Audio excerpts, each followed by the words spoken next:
بسم اللہ الرحمن الرحیم۔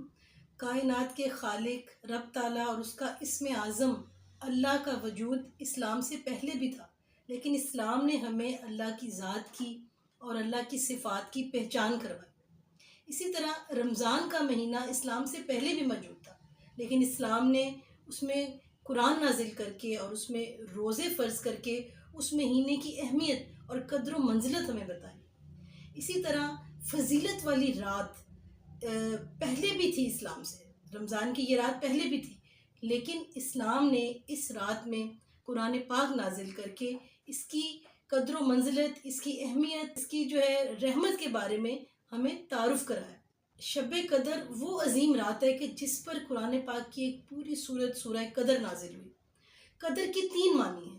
سب سے پہلے تو اس کا مطلب ہے قدر و منزلت والی رات، یعنی بہت اہمیت اور فضیلت والی رات، اور اس کا دوسرا مطلب ہے اندازہ یا فیصلہ، یعنی یہ وہ رات ہے جس میں اللہ تعالیٰ تقدیروں کے فیصلے لکھتا ہے، جس میں اللہ تعالیٰ اپنے مخلوق کے بارے میں بڑے بڑے فیصلے لکھتا ہے، اسی لیے اس رات کو لیلۃ الحکم بھی کہتے ہیں۔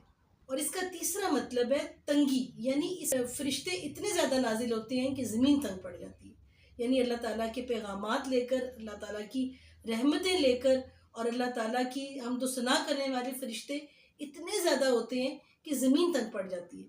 شب قدر کیا ہے، یہ بات خود سورہ قدر میں ہمیں اس کی وضاحت ہو رہی ہے کہ اس قرآن کو ہم نے شب قدر میں نازل کیا، یعنی کہ اس رات میں قرآن پورا کا پورا قرآن لوح محفوظ سے آسمان دنیا پر نازل ہوا، اور اس کے بعد وحی کا سلسلہ شروع ہوا جو 23 سال تک جاری رہا۔ اللہ تعالیٰ سورہ قدر میں فرماتے ہیں کہ تمہیں کیا معلوم کہ شب قدر کیا ہے۔ اس کا مطلب ہے کہ ہم جتنا بھی جانیں اس میں کوئی نہ کوئی کمی ہوگی۔ اس رات کی جو وسعت ہے، اس کے جو فضائل ہیں وہ اتنے زیادہ ہیں کہ انسان نہیں سمجھ سکتا۔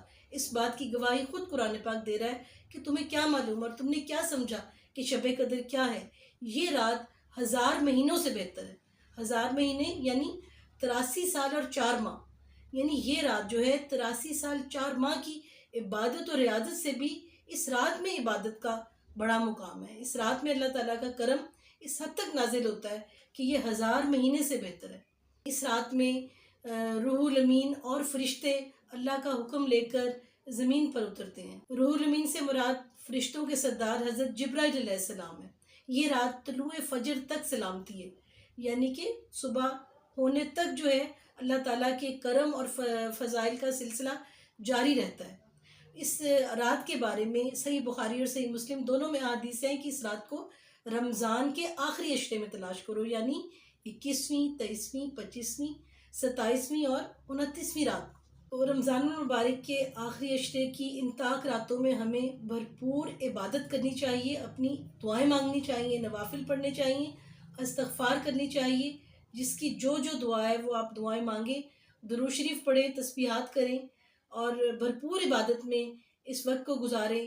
کیا خبر ان میں سے کون سی رات جو ہے شب قدر ہو۔ ان ساری 5 کی 5 راتوں کے لیے بھرپور اہتمام ہونا چاہیے۔